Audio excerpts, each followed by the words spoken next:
To LGU with our partner fraternities. First, for the coastal cleanup and mangrove planting at Barangay Kabugo.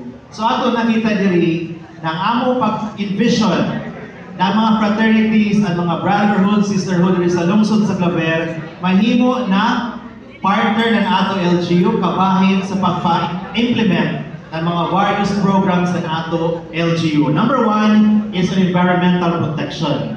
Ini nahitabo last April, coastal cleanup and mangrove planting. Next, we have the bamboo planting also during the Philippine Arbor Day dito sa Barangay Magallanes. Ato na-discuss na ini sa ato mga fraternity leaders na ang ato mga manpower sa LGU kuyang kung magkinahanglan kami mag-mobilize dyan mga invite protection na mga initiatives like tree planting na kinahanglan na mo ang assistance ng ato mga fraternities. Na dapat isahay ko diri sa LGU, additional manpower, magsulod na sad for overtime during weekend. But if we harness our people's organization like fraternities, ato madali makabot ang ato mga inisyatiba pag-implement just like the bamboo tree planting sa ato Barangay Magallanes. Kung ato sumadahon ang ato mga intervention so far, ini nahimo na. Klaro karadyaw, may mga means of verification na ato nagpakita.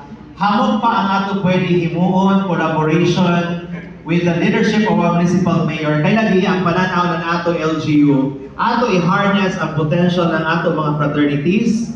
Kaya ang ato lagi aim, common goal is service to humanity. Diba? Ang mga service. So ato inigamito ng LGU para ma-implement ang various programs ng ato lungsod sama sa proudly disaster rescue and sa rescue operation, search and rescue, sa ato disaster preparedness, response.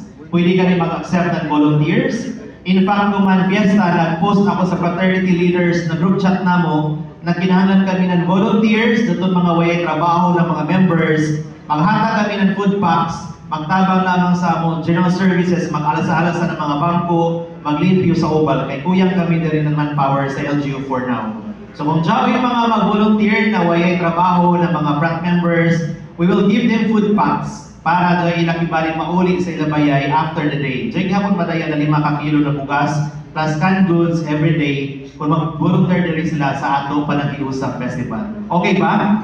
Okay. So hopefully sa atong group chat dito rin mo makakap ng mga names kaya pa makahatag ang atong fraternity leaders.